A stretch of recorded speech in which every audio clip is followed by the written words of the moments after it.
Chapter 9, Part 1, The Elements of an Effective Treatment Method. Okay, well, didn't I already go over this stuff? No, I went over the formula of a person succeeding in rehab. This is different. This is a treatment method. What would be an effective treatment method? And of which Elevate is its own individual method. And I'm going to recap the top 5 things that I mentioned that make successful treatment, in my opinion. Of course, it's all in my opinion. And I'm going to spend the entire part 1 on the first one. I'll read them all 5, and then I will spend the entire rest of the time on the first one. So the 5 things are, number 1, no labels.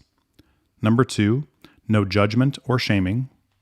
Number 3, structure and plenty of productive activities. Number 4, allow vulnerability and teach real responsibility. And number 5, support from loved ones without enabling.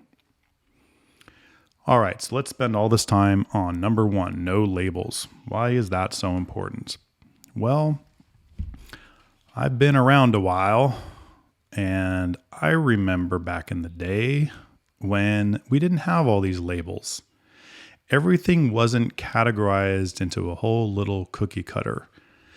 When I first came into this industry back in the 90s, if somebody was addicted, you would say they were an addict.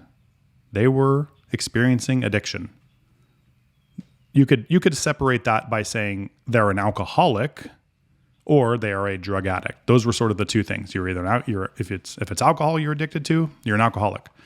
If it's drugs you're addicted to, you're a drug addict.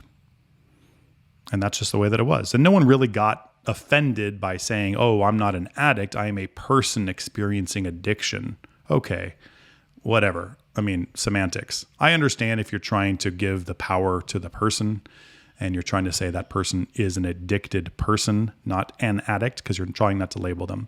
So I understand. I support that. No problems there. I think back in the 90s and earlier, people just weren't offended by the label. They were like, yeah, I'm an alcoholic, man. I drink a lot of beer. Or, yeah, I use heroin every day. I guess I'm an addict. That's what it is. So anyway, I don't like labels because you see that things these days are broken down very specific. And I go into in the book. Now, it's not even just drug addiction. It's substance use disorder. So substance use disorder. So you have a disorder. You have a disorder. Okay. That's interesting. It's like a condition. And not only do you have substance use disorder, now it's broken down further. What category of substance use disorder do you have? Do you have alcohol use disorder? Do you have marijuana use disorder? Do you have opioid use disorder? Well, so and the list goes on. You can have basically anything could be called a use disorder, right? Because who makes up these rules? Just people. They just sit around and decide. I would imagine if someone wanted to, they could look at me and look at my belly and say, you probably have sugar use disorder, don't you? And I would have to say, well, I probably do. I misuse sugar. I misuse carbs compared to what it would be for a healthy person.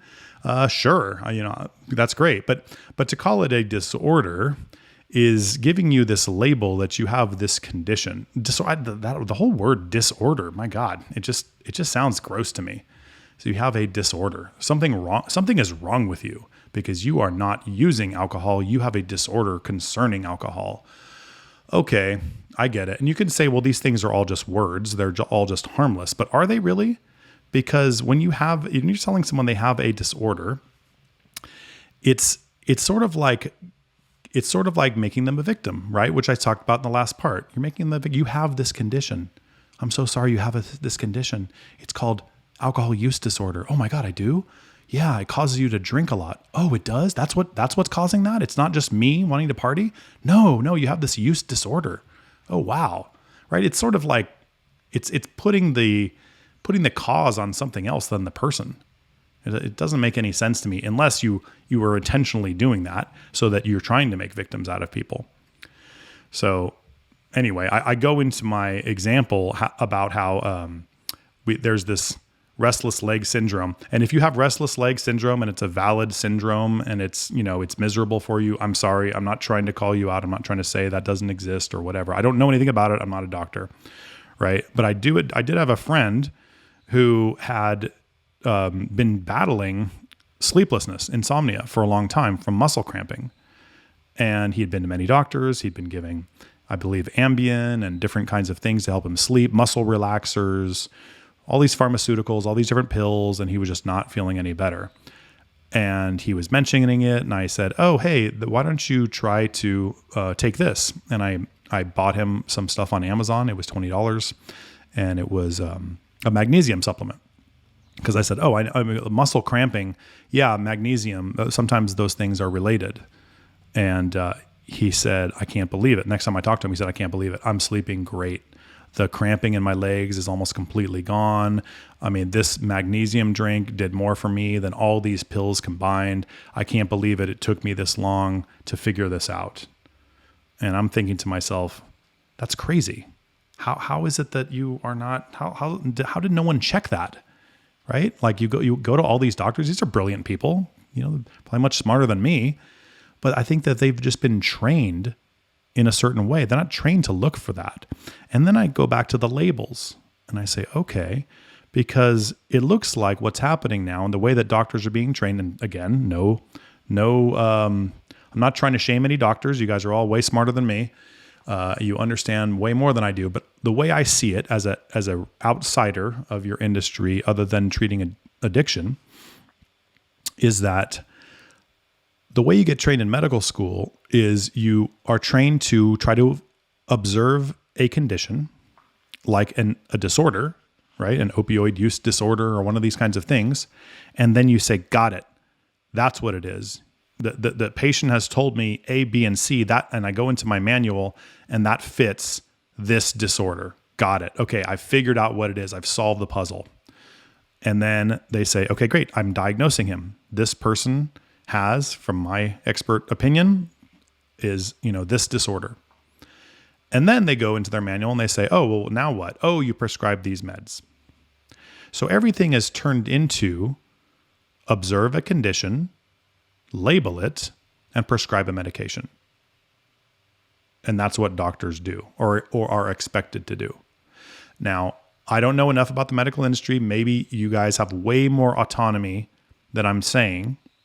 But from my observation and in speaking with doctors, they are, depending on where they work, oftentimes put into a box. Their day is filled with appointments where they'd much rather spend their time talking to a patient and really understanding what makes them tick. But they've got a lot of appointments back to back. They can spend so much time with a patient, not very much, usually like 10 or 15 minutes or less even. And then they have to just make a diagnosis and write a prescription, write a medication. That's what their job is. And then they got to do a bunch of paperwork that they hate doing. We all hate doing paperwork, but that's the only way we get paid, right? Because that's how the insurance companies have made it, that we have to document everything. So it's almost as if, and again, I'm getting my tinfoil hat back on, it's almost as if this system has been created purposefully to funnel people to get labeled a disorder, which puts them in the victim mentality. I have this condition. I'm not just making choices that cause me to, be screwing up my life, which is how it used to be back in the 90s. It was like, hey, yeah, you just screwed up, man. Drinking too much. Geez, get it together. It's become, no, you have a disorder. Oh, no, it's not your fault. You have a disorder. You're a victim. Let me give you these pills. Let me give you these things. And then if that doesn't work, we'll try something else. It's correct me if I'm wrong, please. You can come out and tell me I'm wrong, but it just looks like the system is made this way in order to potentially just make people victims and give them pharmaceuticals as their solutions. Because when somebody has gone to doctor after doctor after doctor, and not one of them asked if they were deficient in magnesium or ran some kind of a test to see that, why not? And it's not because they're not smart enough. They are. I just have to believe they haven't been trained to do that. And is it because Is it because a blood test is expensive? Well, I mean, is it really? I don't know. It doesn't seem like it should be that expensive. It certainly should be better for a patient, because if they're fumbling around for months and trying different meds, trying to figure out what's going on, it would have been way easier to just take a blood test and make sure that they're not deficient in magnesium, right? Who would benefit from this kind of a system? Well, I think we know. And I hate to keep calling out Big Pharma. I don't know any of these people personally, right? I don't know, but it just seems like it, as an outsider, just seems like things are going that way. They're funneling in this direction. We all know they have power and money, and the medical industry and them work hand in hand, and all these kinds of things. So, I'm not saying that one thing or another. I'm just saying that's how it looks to me.